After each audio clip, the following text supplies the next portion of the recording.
సాధ్యం కాని హామీలతో టీడీపీ అధినేత చంద్రబాబు మేనిఫెస్టో ఇచ్చారని వైసీపీ అధినేత సీఎం జగన్ అన్నారు. తాము 99% హామీలు అమలు చేసి మేనిఫెస్టోకు ఒక విశ్వసనీయత తీసుకొచ్చామన్నారు. మేనిఫెస్టో ఆధారంగానే ఎన్నికల్లో ఓటు వేయమని అడుగుతున్నామని చెప్పారు. గుంటూరు మంగళగిరిలో వైఎస్ఆర్సీపీ నిర్వహించిన ఎన్నికల ప్రచార భేరీలో పాల్గొన్న జగన్ చంద్రబాబుపై విరుచుకుపడ్డారు. పొరపాటున చంద్రబాబుకు ఓటు వేస్తే పథకాలన్నీ ముగింపేనని అన్నారు.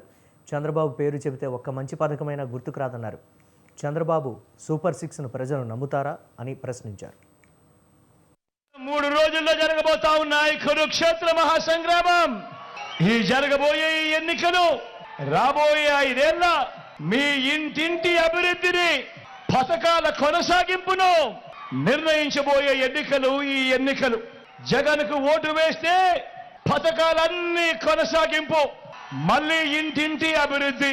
అదే పొరపాటున చంద్రబాబుకు ఓటు వేస్తే పథకాలన్నీ ముగింపు, మళ్ళీ మోసపోవటమే. సాధ్యం కాని హామీలతో చంద్రబాబు ఇచ్చిన మేనిఫెస్టోకు ఇదే అర్థం. పొరపాటున చంద్రబాబుకు ఓటు వేయడము అనంటే కొండ చిలువ నోట్లో తలబెట్టడమే అన్నది ప్రతి ఒక్కరూ కూడా గుర్తుపెట్టుకోమని మీ అందరినీ కూడా కోరుతా ఉన్నా. మళ్ళీ ఇదే ముగ్గురు, మళ్ళీ ఇదే చంద్రబాబు, మళ్ళీ కొత్త మేనిఫెస్టో డ్రామా. ఏమంటా ఉన్నారు? సూపర్ 6 అంట, సూపర్ 7 అంట. నమ్ముతారా?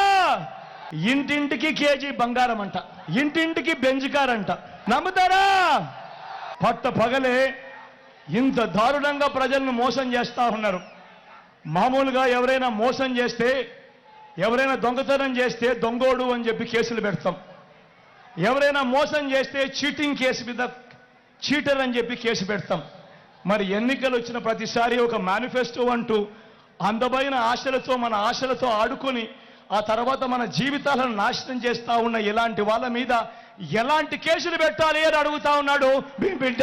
వీళ్ళ కుట్రలు ఎలా ఉన్నాయనంటే, అవ్వా తాతలకు మొన్నటి దాకా ఇంటికే వచ్చే పెన్షన్ను కూడా రాకుండా చేసిన దౌర్భాగ్యులు వీళ్ళంతా అని చెప్పి కూడా గుర్తుపెట్టుకోమని అడుగుతా ఉన్నా. 14 ఏళ్ళు ముఖ్యమంత్రిగా చేశానంటాడు, 3 సార్లు ముఖ్యమంత్రి అంటాడు. మరి 14 ఏళ్ళు ముఖ్యమంత్రిగా చేసిన ఈ వ్యక్తి పేరు చెబితే ఏ పేదవాడికైనా కూడా ఆయన చేసిన ఒక్కటంటే ఒక్క మంచైనా గుర్తుకు వస్తుందా అని అడుగుతా ఉన్నాడు మీ బిడ్డ. అధికారంలోకి వచ్చేదాకా చంద్రబాబు పాలన అబద్ధాలు, మోసాలు. మీ బిడ్డ మాదిరి చంద్రబాబు బటన్లు నొక్కలేదు. మీ బిడ్డ బటన్లు నొక్కాడు కాబట్టి మీ బిడ్డ దగ్గర డబ్బులు కాస్త తక్కువ ఉండొచ్చు.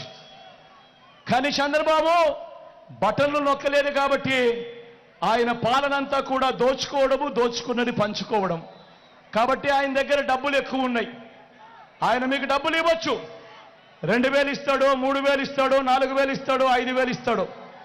కానీ మీ అందరికీ నేను ఒకటి చెప్తా ఉన్నా, ఆయన డబ్బు ఇస్తే వద్దు అనద్దండి, తీసుకోండి.